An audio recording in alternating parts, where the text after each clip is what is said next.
过年杀年猪，有一种猪绝对不能杀，村里人称其为抬头猪。猪一抬头就会吃人。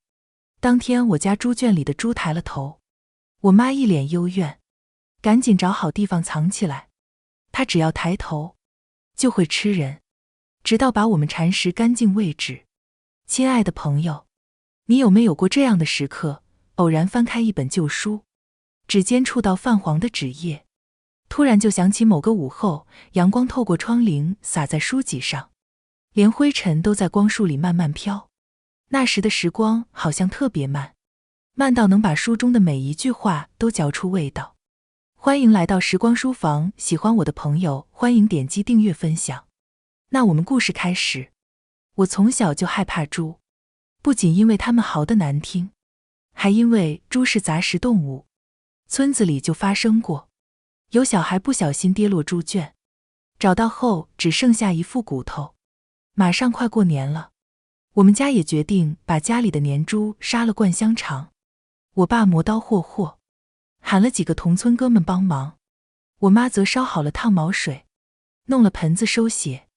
结果他们刚走进去没多久，几个大男人却突然鬼哭狼嚎地跑出来。我从没见过我爸那么惊恐的样子，他喘着粗气，一脸心惊肉跳地说：猪抬头了。见我爸一脸恐惧的样子，我妈也瞬间变了脸色，其他几个壮汉也一脸不安，他们慌忙逃离我家。猪抬头而已，有什么好害怕的？我不解反问，我爸却语气凶狠，冲我大骂：你懂个锤子，平时见过猪眼睛吗？我仔细想了想，确实没有，猪平时都耷拉着头，长耳垂把脸部遮得紧紧，从没见过它的眼睛。猪抬头，就说明它想吃人了。现在它盯上了我们家，见我爸恐惧的样子，我才意识到事情的严重性。我妈也在一旁表示，赶紧找好地方藏起来，它只要抬头就会吃人，直到把我们蚕食干净为止。我爸也即刻表示，赶紧去收拾东西。我们马上跑，看他们模样，我不知所措地询问：吃人？猪怎么吃人？我爸表情惊恐地表示，把你当作食物一样，开膛破肚，吃的只剩骨头。看我爸惊恐的样子，我感觉不像是开玩笑，所以又奇怪地询问：那为什么不把它直接宰了？我爸神色紧张，眼中满是绝望和恐惧。杀不完，要是能杀光的话，村里之前就不会死那么多人了。他的一番话让我更加奇怪，村里死了那么多人，指的是你刘叔一家、王叔一家，还有赵家，他们统统都是因为猪抬头被猪吃掉。我有印象，村子以前每年都会失踪一家人，我并不知道去了哪里。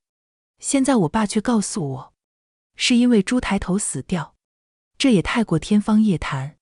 可看我爸的模样，又不像是开玩笑。我妈言语惶恐地问：那我们这次能逃走吗？不管能不能逃，都要试一试。可是你出村就会。我妈担心地道，死了我一个也好过我们一家子全死，至少让你们安全出去。我爸表情凶悍，我从没看他这么生气。死？什么死？意思出村我爸就会死吗？为什么？此刻我脑袋如浆糊一般，这一切都让我感觉莫名其妙。但我妈似乎有所担忧，看样子她并不想出村。谁料我爸却暴躁地吼道：还废话什么？到时候就真走不了了，赶紧点。我爸让我妈开车，明明以前他都不敢让我妈驾驶，说他害怕女司机，可现在我们却坐在我妈驾驶的车子上，风风火火往村外开去。在我爸看来，似乎只要能够离开村子，我们就有机会活下去。上车之前，我心中却有个莫名的问题，既然这个村子养猪如此危险，为何家家户户却都有猪？离村的路上，明明坐在车里，我却总感觉背后有什么东西在盯着我。回头一看，却什么也没有。直到快到村口时，我妈忽然急刹车，她紧张兮兮地说：“我们家的猪跑出来了。”我顺着前玻璃看过去，一头猪慢悠悠地从路边走到路中间。我们家的猪很好认，因为它小时候被老鼠啃咬过一边耳朵，所以耳朵有个很大的豁口。我家到村口几公里的距离，它怎么速度比车还快，拦在我们车头前。同时从猪的旁边走出来一群人，他们手里拿着铁锹和棍子，严阵以待地盯着我们一家人，甚至村长也在其中。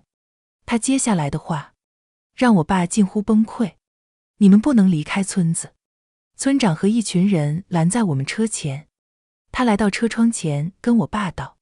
此话一出，我爸脸色巨变，他的表情接近崩溃，同时开口哀求：“村长，我必须走，我们家猪抬头了。”村长叹一口气：“我知道，所以你们不能离开。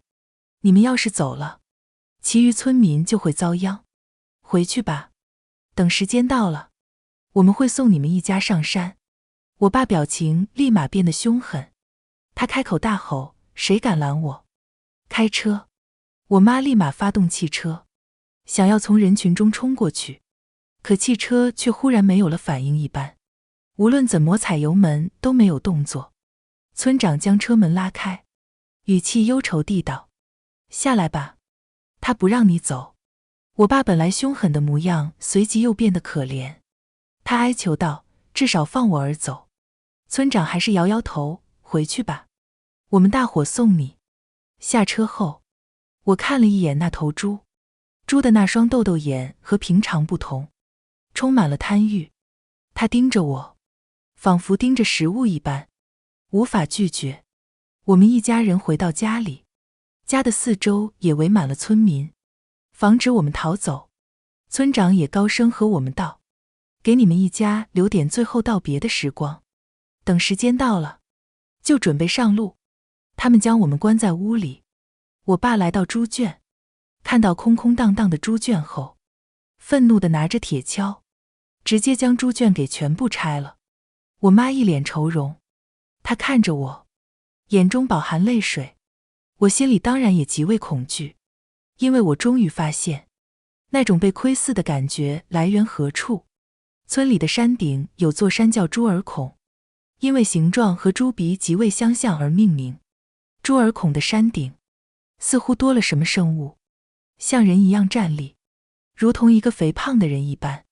他的皮肤通体发白，肥硕的横肉随着呼吸一起一伏，像是猪和人的结合体。我只是往那个地方瞥了一眼，顿觉浑身发毛。虽然很远，但我隐隐约约还是看清，那东西吐出猩红的舌头，舔舐嘴唇，他的口水也不断流出。我尖叫一声，跑回房间，慌慌张张地将大门锁上。我爸闻讯而来，我妈看我惊恐的样子，连忙抱住我说：“儿，别怕，不管发生什么，妈都会保护好你。”我摇摇头，想到那东西舔舐的样子，泪水止不住地流。我要被那东西给吃掉了吗？不仅是我，还有父母，我们难道真的没有办法活下去吗？就在我不安之时，我爸却忽然想到什么，他看了一眼我妈，问：“要不要到那里去？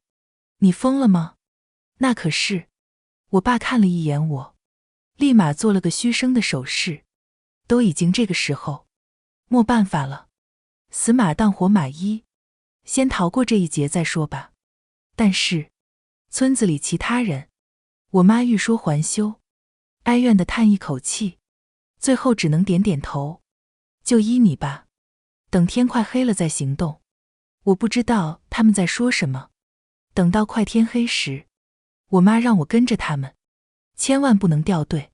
当我看到我爸拿着一把刀子，悄咪咪地来到围墙边，随后将一个看守的同村叔叔按住，一刀抹掉他的脖子，周围顿时传来哼唧声，像是猪在笑。我心瞬间落了半拍。我爸杀人了！可我爸眼神中此时充满决绝。他跳下围墙后，朝我和我妈招招手，让我们赶紧跟上。我很害怕其他守在院子附近的叔叔们会发现我们逃走，跟我爸起冲突。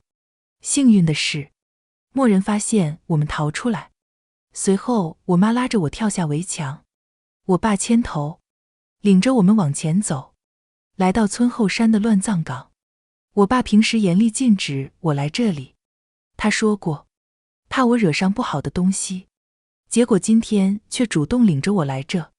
很快，我爸在路尽头找了一处山洞，山洞外到处都是血迹，从一个小洼往山洞内淌去的痕迹，里面一股恶臭味扑鼻而来，就像是堆积许久的鸭肠，带着腐烂和腥味，那味道直冲天灵盖，让人瞬间想呕吐出来。我爸指着洞口，你先爬进去。看着洞口还在不断爬出白色的蛆虫，以及黑色同大拇指一般大小的蜘蛛，我犹犹豫豫，不敢进去。我爸见我不动，一脚朝我踹来，赶紧滚进去。因为入口很小，我只能小心翼翼往里面爬去。一进去，那股恶臭味越来越浓厚。没多久，我便摸到一滩黏糊糊的东西。我连忙拿出手机，打开电筒查看，眼前一幕把我吓得跌坐地上。那分明是一大堆已经腐烂的内脏，各种脏器堆积其中，还有一颗已经烂得发白的心脏。我被这一幕吓得哽咽，一时之间说不出来话。父母也从后面爬了进来，他们见状并没多说什么，而是催促我往前爬。我不知道自己到底是怎么爬到洞内尽头。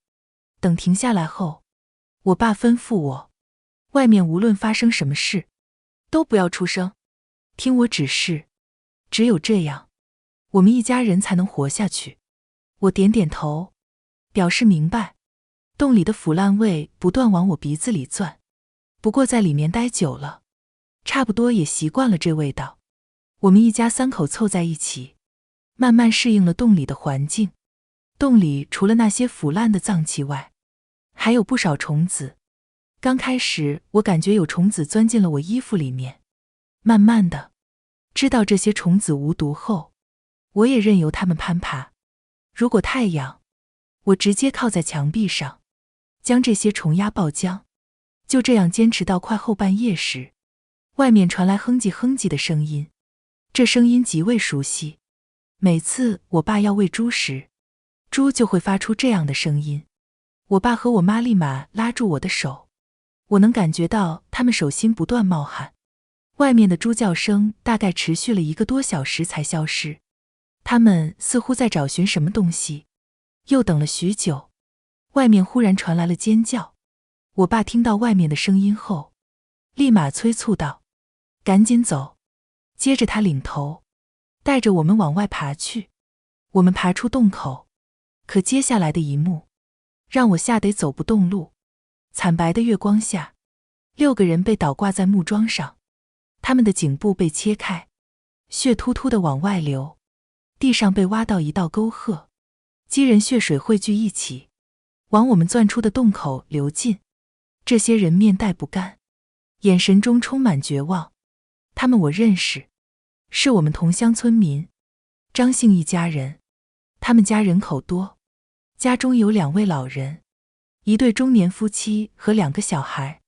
可此时他们被扒光了衣服，挂在木桩上放血，和平时我们杀猪时一模一样。我妈连忙捂住我的眼睛，提醒道：“不要看，跟我走。”我爸大踏步往前，嘴里也在默默念叨：“放我们走吧，放我们走吧。”一家人一言不发向着山下走去。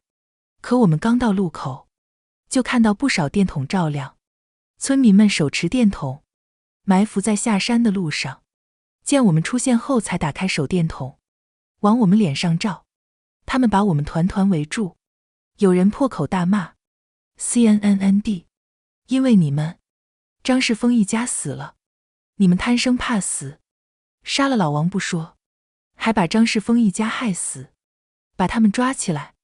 就在他们把我们围住抓起来后，我看见人群里似乎有一个猪一样站立的人，他盯着我们一家，发出哼唧哼唧的声音。猪！我惊恐地想要出声，却被村民们强行绑住，接着用口袋将我们脑袋给罩住。等到我头上口袋被拿开后，我才看清自己和父母都被绑在了村口的槐树上。被老爸用刀杀死的男人叫老王，此刻他的老婆不断扇我爸巴掌，嘴里骂道：老王是你兄弟，你就这样害死他？他可是你喊进村子里的，你还是人吗？我爸一脸忧愁，对不起，我也是为了救我们一家。女人痛哭，为了你们一家，你就害死我男人。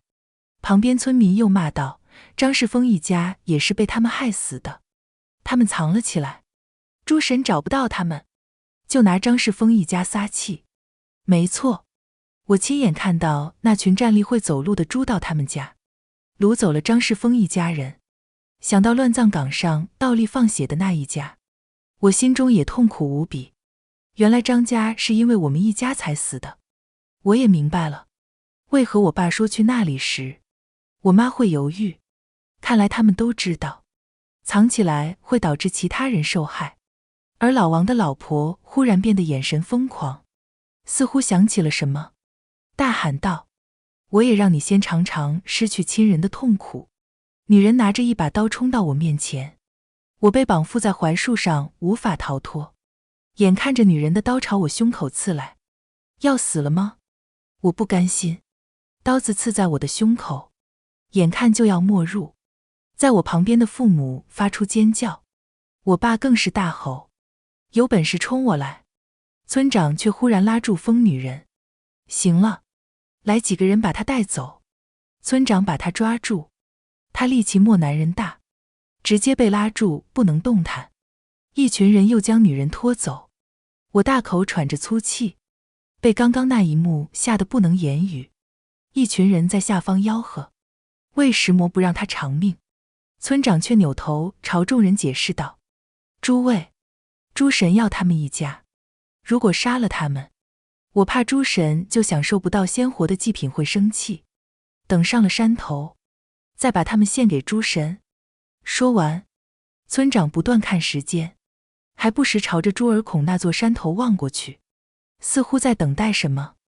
我向父母望去，他们拼命挣扎，想要挣脱束缚，直到没有了力气，才靠在树上。我也靠在树上，往朱儿孔望去，看见山顶出现一道肥硕的身影。村长转过头说：时间到了，上山吧。我看一眼村长，又往山顶望去，那肥硕身影却不见了，仿佛刚刚根本不在。但我非常确定，村长肯定也看见了那身影，才会要求上山。我和父母被村民绑在棍子上，像抬猪一样上山。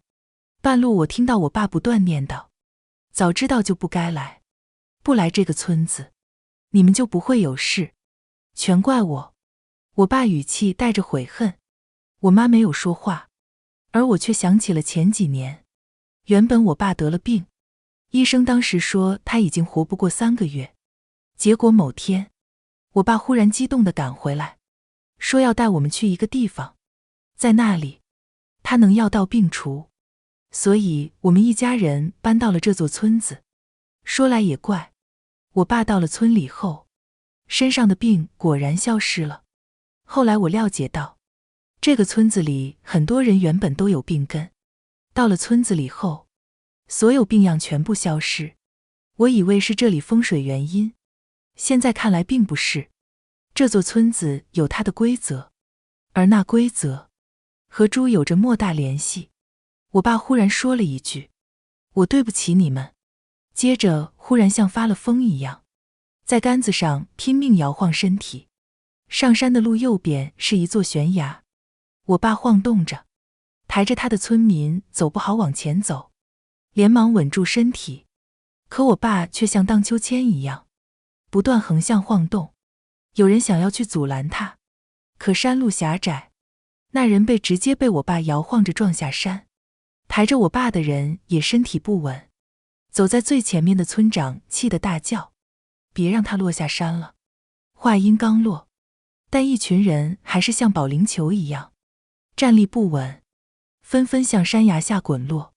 我爸也如同皮球一般，卷着长长的棍子，扑通扑通掉下山去。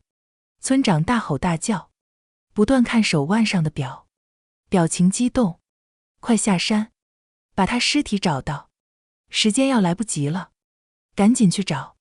村长喊了2/3的人去追，剩下6个人守着我和我妈。他妈的，活要现人，死要现尸，找到后一起上山，他们家必须整整齐齐的上去。村长骂骂咧咧，看着我和我妈的眼神也充满了怨毒，我却只觉得一切都不真实。明明早上还欢欢喜喜，准备杀一头年猪，结果却发生了一系列事情，月光如血一般惨淡。此刻我对一切充满了疑问，同时担心我爸的安危，加上一天的疲惫。此刻我呆呆坐在地上，甚至哭都哭不出来。我转头看见一脸倦意的老妈，所以追问道：“妈，这到底是怎么回事？”我妈张张嘴，最后低下头，和我讲了关于猪抬头的事情。我也不能让你不明不白上路，村子里有很多事，从来都没告诉过你。从我妈的娓娓道来中，我也明白了这座村子的事情。我爸在生病后的第2个月，有人来到他的病房。根据我妈所说，大夏天的，那人穿着一身笔挺的黑西装，身体很胖，目测大概有200多斤，身上也散发着一股子奇怪的味道，闻着有一些像发酸的猪食。他戴着墨镜和口罩，对我爸说：“我知道你生病了，我有一个地方可以让你病愈。”我妈当时也在场，她有些厌恶地想要驱赶那人，尝试推搡对方。黑西装靠着体型优势在原地纹丝不动，他递出一张明信片，继续循循善诱：“我知道一个村子，那里风水很好，去的人都是绝症患者，但是到达后，身上的病全部消失，每个人都健健康康。不过只有一个要求，那就是你们一家人都要去那山村待着，常住村子里。如果你们想通了，就给我打电话，到时候我会安排人来接你们。”本身我父母并不相信，可我爸身体每况愈下，最后没办法，我爸想着反正都要死了，干脆搏一搏。因此他带着我和我妈搬进了村子里。当时我还觉得奇怪，为什么好端端会搬家？我爸还骗我那是他老家，他想在走之前回去看看。意想不到的是，我爸进入村子后，身体果真彻底痊愈。可一旦出村子，他便感觉身体不舒服，疾病重返身体，所以他只能一直留在村子。待在村子里，也有很多的规矩。村子里要求每个人必须养一头猪，且每年年初将其杀掉。若杀猪时发生猪抬头，则说明该家养的猪生了灵智，需要吃掉该家庭一家人完成蜕变。每年村子里都有家庭发生猪抬头，且都遵循规矩，被村长送到山顶，在我们藏身的洞口外进行仪式。仪式也十分恐怖，被选中的家庭由村长带领猪人，挂在倒立的柱子上，从脖子处切开一条口，给他们放血，等到血流尽后，再将人的皮肉剥开，将五脏六腑全部掏出，扔入山洞之中。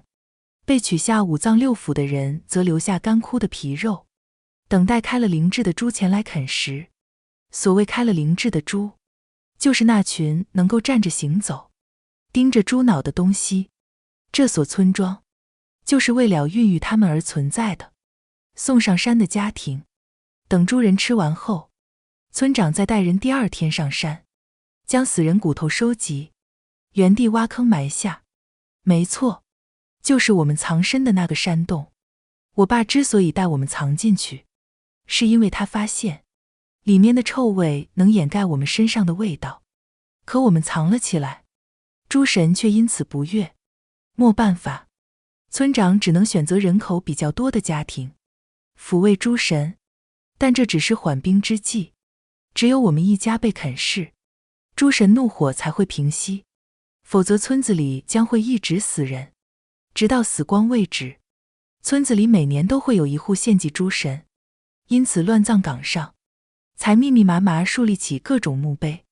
不是没人想过逃走，可是偷偷离开村子的人，剩下的家人都会被送上乱葬岗，同时溜走的人迟早会被诸人找到，被就地啃食处决。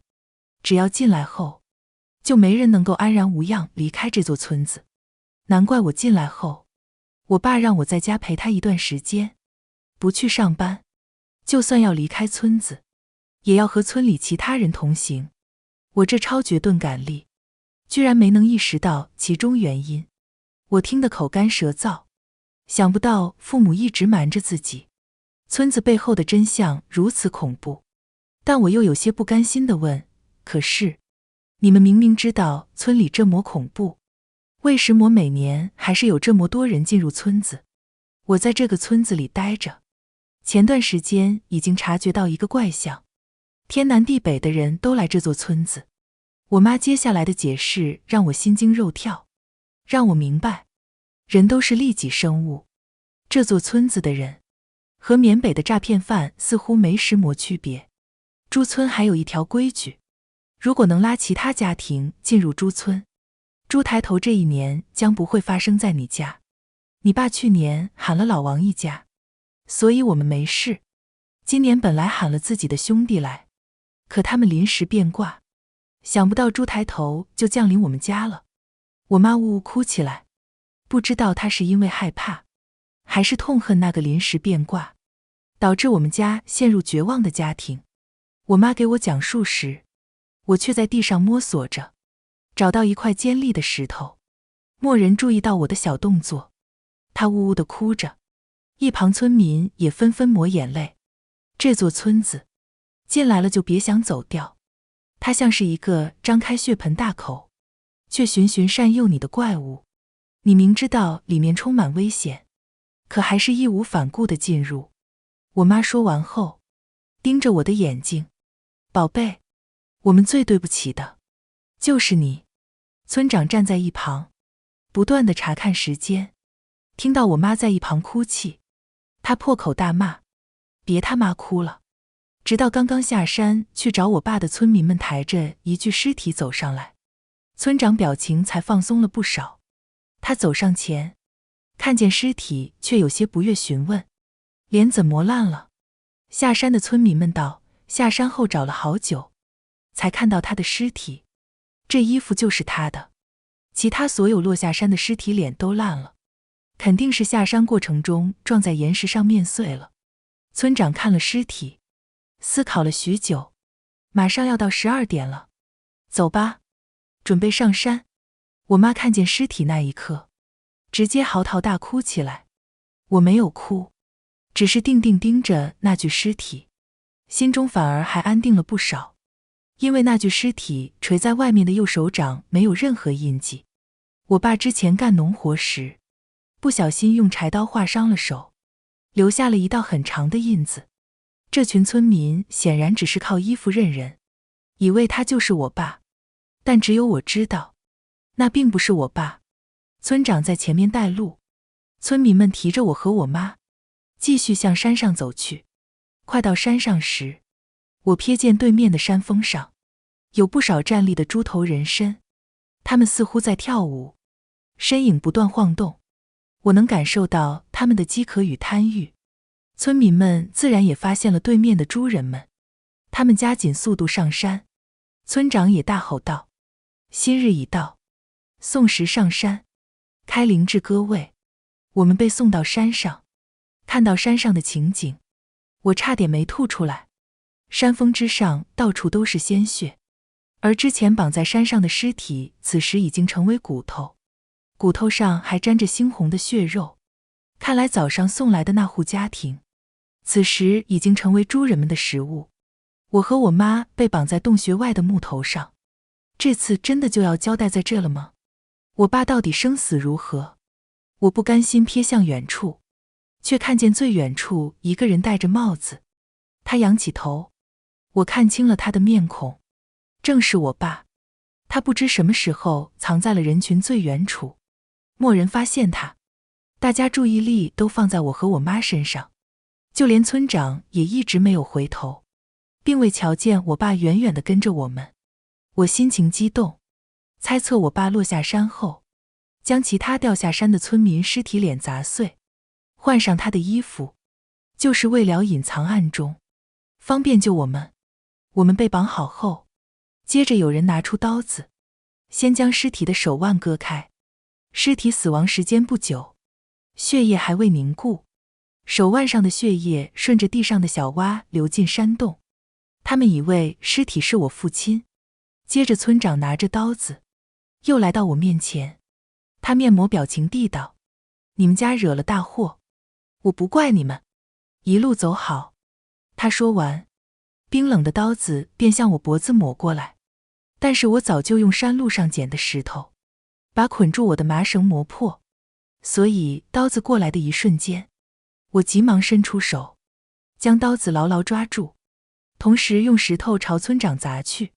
村长见状，表情巨变：该死，你们家能不能别惹麻烦？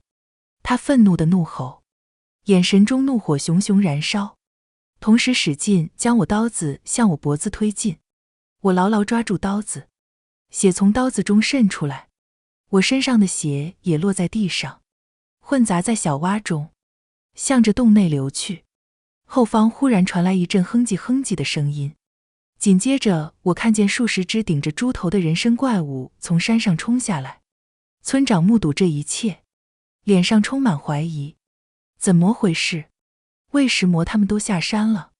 他们该等我们把祭物放血，开膛破肚后下山才对，以前从没这样。不对，出问题了。村长面色一变，似乎才反应过来，望向那具手腕还在流血的尸体，他不安地后退一步，朝村民们质问：这具尸体到底是不是他们家的？刚刚下山的村民们紧张地回答：不知道啊，尸体的脸全都烂了，我们辨别不出来，只能靠衣服辨认。而我抬头，却看到那些猪头人身的怪物，此时站在高高的山岗上，从上至下盯着我们。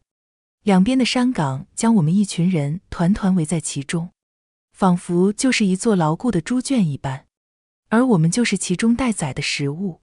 这不是他们家男人，这是其他人尸体。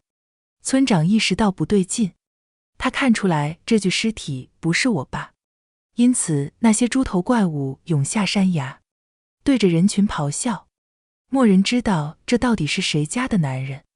村长紧张大喊：献给诸神的食物必须是一家人，我们坏了规矩，完了，这下完了。村长话音刚落，山岗上那些猪人们纷纷跳了下来，冲进村民中。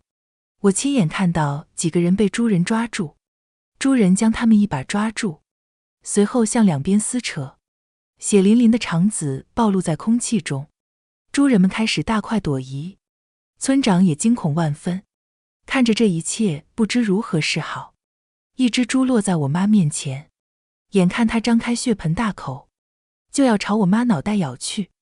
我连忙朝猪人大吼，那猪人扭头盯着我，因为我手掌流着血，他窄小的眼眸中露出几分贪婪，随后猛然朝我跳来。村长见状，大叫一声，慌忙逃走。我也慌忙向后退去，可还是被猪人扑倒。这猪人口水流出，眼神充满了渴望。我看见他耳朵上分明有被老鼠咬伤的痕迹，这就是我们家养的猪。只是一天的功夫，他居然能像人一样行走。他张开血盆大口，朝我脑袋咬过来。就在关键时刻，猪脑袋忽然炸开，脑花和血水哗啦一声流在我脸上。我还没反应过来，就见我爸拿着石头，将扑倒我的猪脑袋狠狠砸碎。而我也迅速爬起。我爸砸死一头猪人后，又迅速来到我妈跟前，将其迅速解绑，随后焦急地催促：快下山！我们一家人向着山下跑去，背后充斥着绝望的喊叫。那群猪人将山上的村民分食殆尽，便向着山下冲来。村子里不少人都听到了山上的动静，一些人凑出来想要看个究竟，却看见我们一家人浑身是血从山上冲下来。我爸边跑边大声喊道：快出村！猪人疯了！不少人看见我们身后浑身染血的猪人追了出来，猪人们发出尖叫，朝着人群冲过去，扑倒、撕咬、啃噬，一气呵成。这些猪人仿佛就像是无法填饱的无底洞一般，在村里大肆屠杀。我爸拉着我们拼命往村外跑，不少人也都反应过来，疯狂向村外奔去。很快我们来到村口，幸运的是我们比其他村民跑得快，那些猪人还在啃食落后的村民。直到冲出村口的一刹那，我爸忽然僵住，他猛然吐出一口鲜血。有些村民冲出村子后也是如此，一口鲜血喷出，随后重重瘫倒在地上。我和我妈连忙拖着我爸往前走，那些猪人却全部聚集在村口，冷漠地盯着我们，口中发出哼哼的声音。他们并不出来，而是目送着我们远去。一切也真如我妈所说，原本有病的人出村一瞬间，疾病重新上身。我们下山后，居然有武装人员封锁路口，看到我们后，举起枪支和喇叭命令所有人站在原地，禁止离开。他们将我们聚集起来，身上穿着黑色制服，我认不出他们属于哪个部门，但他们禁止我们随意离开，将我们安排在入村山口才搭建好没多久的板房中。我爸也被带去病房，我则趁着混乱的时候，从一名武装人员的腰边偷出一把军刀放在怀中。村民们聚集在板房里，在剩下的人群里，我居然看见了村长。村长看着我，一脸愤恨，他指着我，手不断颤抖：因为你们家，我们所有人都死定了。我没有回答，村长却发出痛苦的嚎叫，他也吐出一口鲜血，随后瘫软在地上。原来村长也有疾病，可村长平时经常出村，按理说只要出去，就会疾病重新上身才对。为什么他以前可以出村那么久？难道因为他是村长？就在我迷惑时，忽然听到板房上方传来接二连三的扑通声，声音很轻，像是什么东西攀登上房顶。我心里咯噔一响，立马找到我妈。我知道，肯定是那些猪人找上来了。妈，跟我来。此刻不少村民正围着我妈讨要说法，碍于有武装人员在附近，他们才没动手，只是一个劲辱骂我妈，都是因为你们家，害得我们家破人亡，你们家必须偿命。见我来后，还想围住我，我反而从兜里掏出忠顺过来的军刀，横握手中，对着他们道：不要命的尽管来。村民们蓦人赶上，我则趁机拉着我妈离开。我妈被我拉着，不解地问我怎么了。那些猪人又追上来了。我看了看板房外，之前那里还站着一些看守，现在却一个人也没有了。很有可能，他们的目的就是为了把我们聚集起来，方便投喂给这些猪人。我话说完，只见我妈脸色苍白，她没再多说，跟在我身后。我拉着我妈迅速来到病房，将躺在病床上的我爸又搀扶下来。此时我爸已经消瘦得没有了力气，被我和我妈搀扶着，来到板房边缘的厕所。这种临时厕所里面连着下水道，既然山洞里腐烂的脏器能够掩盖我们身上的味道，那下水道肯定也可以。我拉着我爸和我妈跳入其中，没过多久，外面果然传来惊声尖叫，那些猪人全部追来了。过了许久，外面终于没有了声音。我们藏在下水道里面，等了几个小时才赶出去。我拿着军刀，掀开盖板后走在最前面。外面乱糟糟一团，到处都是血水，不知道为什么那些制服居然不来清理。我妈搀扶着我爸紧跟着我，刚走出板房，我就愣在原地，因为不远处一个体型巨大的肥硕身影静静站立，似乎早就预料到我会出来，一直在原地等我。你很聪明。肥硕的身影立在黑暗中开口，他站得很远，我看不清他样貌。我的村子被你彻底给毁了。他说话带着莫名的哼哼声，同时一股酸臭味飘过来，让我情不自禁有些想呕。我和你们人类达成过合作，你们帮我供养猪人，我给你们提供温暖的村庄，条件是每年为开了灵智的猪奉献一个家庭的血肉。可是你们一家违背了我的合约。从他口中，我能听出他很生气。我拿着刀子，心想怎么和他拼了，可他却仿佛猜出了我心中所想，反而出声道：你杀不死我的，我对你很感兴趣。如果你们一家想活下去，我可以给你一个机会。我内心惊喜，追问道：什么机会？你替我重建村庄。进入村庄后，你们家族将永远没有病痛，且享受荣华富贵。只要按照我的规则做事，你们家族所有人可以生活在世界各地，随意进出村庄。只要你替我把守村庄，你们一家人也不用献祭。反之，如果破坏了我的规则，你们家族将会没落。难怪村长可以随意外出，也难怪村长只有一个人在村子里。我回头看了看我爸，他似乎给了我选择，又似乎并未给我选择。我咬咬牙，点头道：我同意。他哼唧一声，念叨起规则。规则一，村子家家户户必须养猪，每年必须献一家人给灵猪们喂食。规则二，被选中的一家人必须死，若他们没死，村子里其他人代受死亡惩罚。规则三，要不停带新的家庭进入村庄，喂食我的灵猪。规则四，其余家庭严禁擅自逃出村庄，他们都是灵猪的食物。规则五，从现在起，你就是村长，村子里一切都由你管理。10天后，我来到医院，这里是儿童病房。